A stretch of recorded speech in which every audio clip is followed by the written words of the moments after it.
जय हिंद दोस्तों, जय हिंद बच्चों। एग्जाम फेस्टिवल की क्लास में आपका स्वागत है और आपकी सेकंड बुक के 2 चैप्टरों के अपने इंपॉर्टेंट एमसीक्यू क्वेश्चनों की बात करेंगे, उनके आंसर की बात करेंगे। यही 1 नंबर वाले प्रश्नों के लिए इंपॉर्टेंट है और यही रिक्त स्थानों के लिए इंपॉर्टेंट है।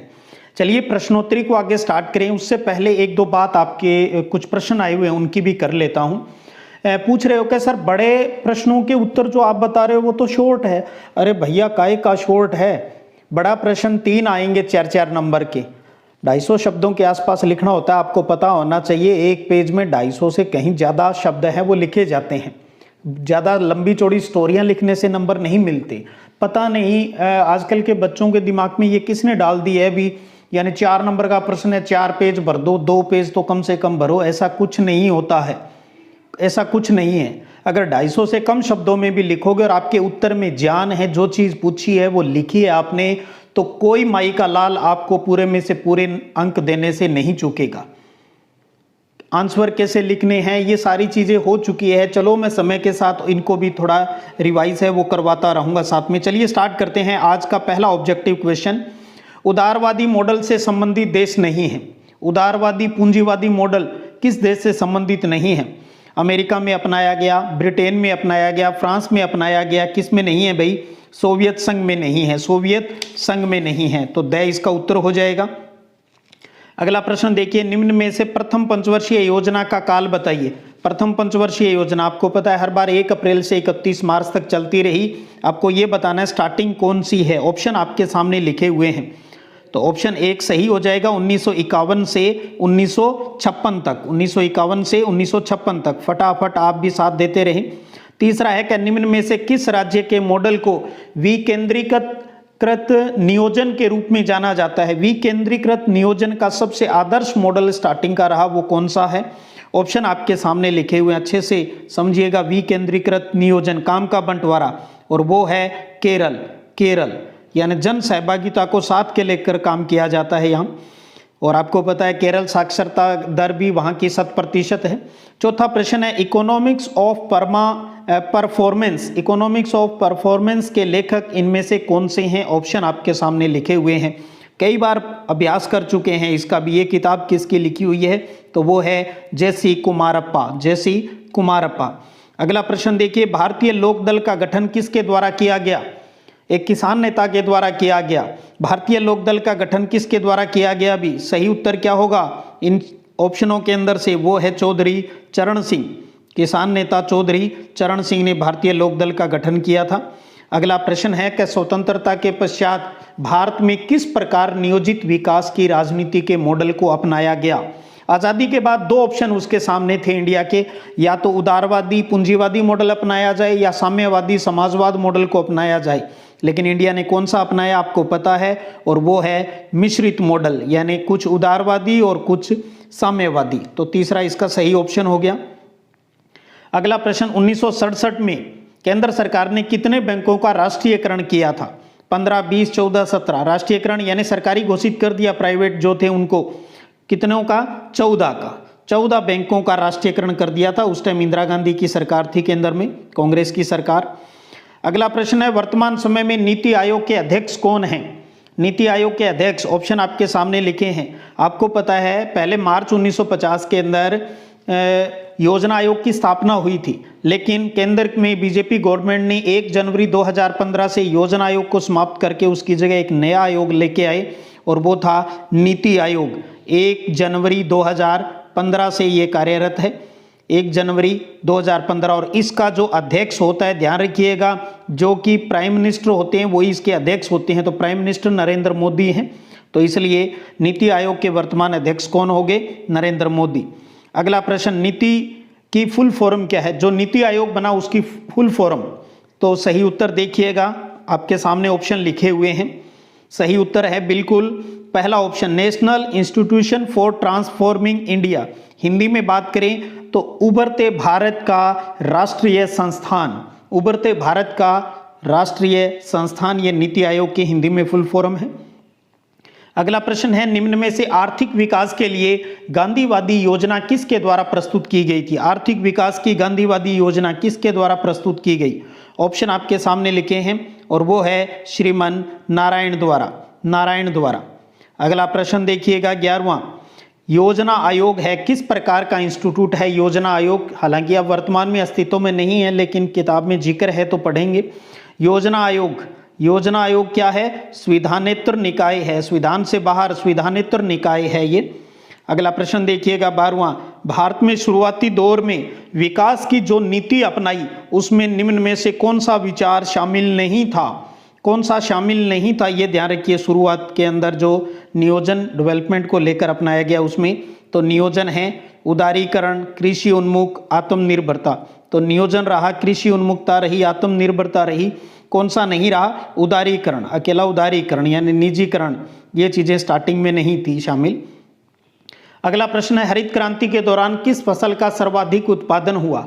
हरित क्रांति इस शब्द का मतलब भी आपको पता होना चाहिए। हरित क्रांति का उद्देश्य या मतलब है खाद्यान्न के अंदर आत्मनिर्भरता लाना, खाने वाली जो अनाज है, अन्न है, उनकी फसलों में, उनके प्रोडक्शन में बढ़ोतरी करना। और सबसे ज़्यादा किस में हुई? गेहूं में, सबसे ज़्यादा गेहूं में, उसके बाद चावल में हुई, लेकिन यहाँ आपको सर्वाधिक का चुनना है तो गेहूं की बात आती है। अगला प्रश्न देखिएगा, प्रश्न है रिक्त स्थान के रूप में है, पढ़िएगा। इस्पात की विश्वव्यापी मांग बढ़ी तो निवेश के लिहाज से उड़ीसा एक महत्वपूर्ण जगह के रूप में उभरा। स्टील के जब मांग बढ़ी तो उड़ीसा में रिक्त स्थान का विशाल भंडार था, तो वही जो स्टील बनाने के लिए आवश्यक होता है, क्या होता है भाई? लोहा आवश्यक होता है। तो इसका सही उत्तर क्या होगा? लोहा आवश्यक, आयरन। आज़ादी के वक्त हिंदुस्तान के सामने विकास के कितने मॉडल थे? भी अभी बात की अपनों ने, विकास के 2 मॉडल थे, एक उदारवादी पूंजीवाद और दूसरा समाजवाद। अगला प्रश्न है सोवियत संघ की तरह भारत के योजना आयोग ने भी खालिस्तान योजनाओं का विकल्प चुना। सोवियत संघ की तरह भारत ने भी योजना आयोग के पंचवर्षीय योजनाओं का विकल्प चुना, 5-5 साल की योजनाओं का विकल्प है वो चुना था। चौधरी चरण सिंह ने भारतीय अर्थव्यवस्था के नियोजन में रिक्त स्थान को केंद्र में रखने की बात बड़े दमदार ढंग से उठाई थी। तो चौधरी चरण सिंह ने भारतीय अर्थव्यवस्था के नियोजन में किसको केंद्र में रखकर आवाज उठाई? कृषि। किसान नेता थे, एग्रीकल्चर की बात करते रहे हमेशा। खालिस्तान के दशक में कृषि की दशा बद से बदतर होती गई। किस दशक के बाद कृषि की हालत बिगड़ती गई भी? वो था 1960 के दशक में, 1960 के दशक में। अगला प्रश्न है एक सामान्य आदमी के लिए रोजाना कितने कैलोरी के आहार की जरूरत होती है? तो डेली कितनी कैलोरी एनर्जी अपने को चाहिए आहार के रूप में? तो वो है 2450, 2450 कैलोरी। अगला फिर ऑब्जेक्टिव क्वेश्चन की तरफ बढ़ते हैं, कुछ रिपीट भी होंगे बार बार, बस अभ्यास करते रहें। पंडित जवाहरलाल नेहरू का प्रधानमंत्री के रूप में कार्यकाल कब समाप्त हुआ? कब समाप्त हुआ? जब 1964, 31 मई 1964 को जब उनका देहांत हो जाता है, कार्यकाल समाप्त हो जाता है 1964।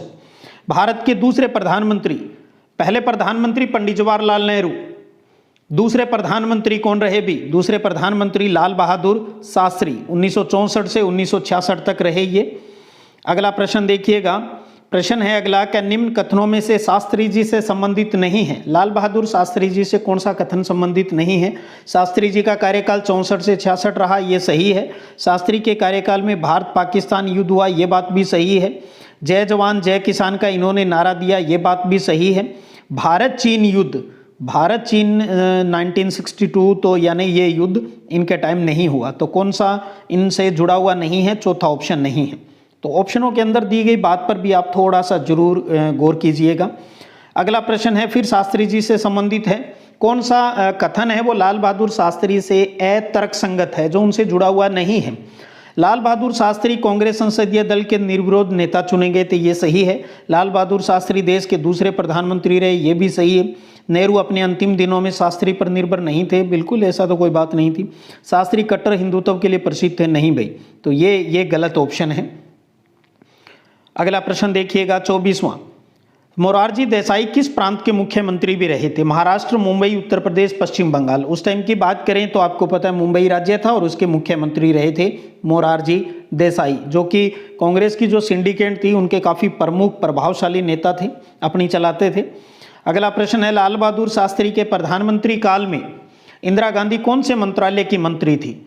लाल बहादुर शास्त्री दूसरे प्रधानमंत्री थे देश के, और उसके टाइम नेहरू जी की बेटी इंदिरा गांधी है वो मंत्री थी, लेकिन कौन सी मंत्री थी ये बताना है।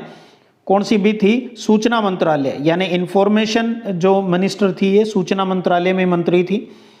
अगला प्रश्न देखिए, निम्न में से किस नेता के द्वारा द्रविड़ कड़गम पार्टी का गठन किया गया? साउथ के अंदर द्रविड़ कड़गम पार्टी का गठन किसके द्वारा किया गया बताइएगा। और वो है श्री नटराजन अन्नादुरई। श्री नटराजन अन्नादुरई, इन्होंने इस पार्टी का है वो गठन किया था। अगला प्रश्न देखिएगा, निम्न में से कौन सा कथन 1967 के आम चुनाव से संबंधित नहीं है? 1967 1967 के चौथे आम चुनाव से संबंधित नहीं है। कांग्रेस को कई राज्यों में सत्ता गंवानी पड़ी, ये सही है। इस चुनाव को राजनीतिक भूकंप की संज्ञा दी जाती है, ये बात भी सही है।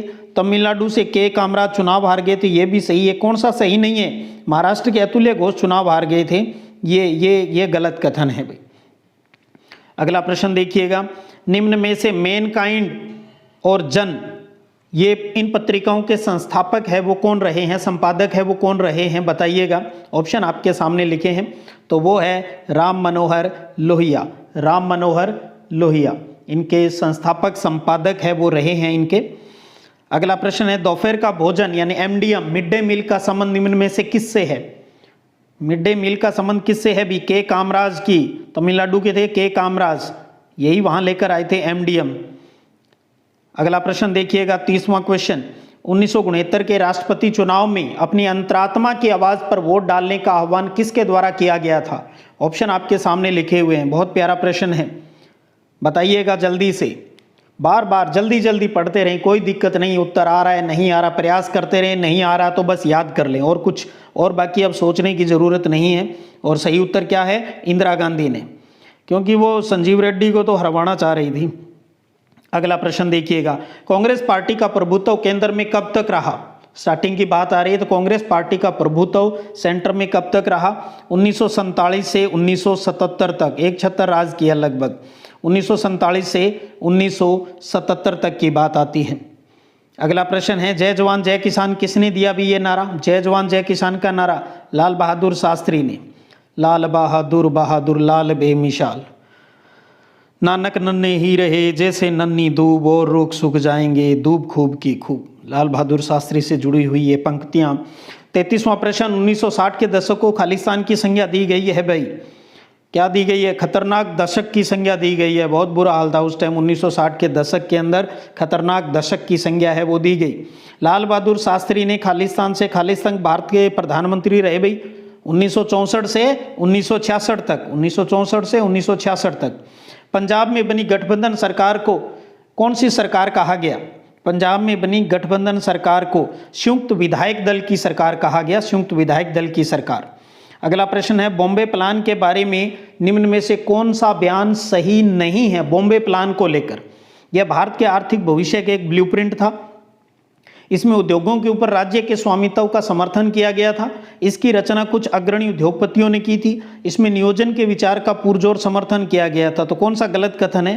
राज्य का स्वामित्व कौन से, ये प्राइवेट वाले कहाँ चाहेंगे भी स्टेट उनके ऊपर कंट्रोल करें, तो दूसरा गलत है।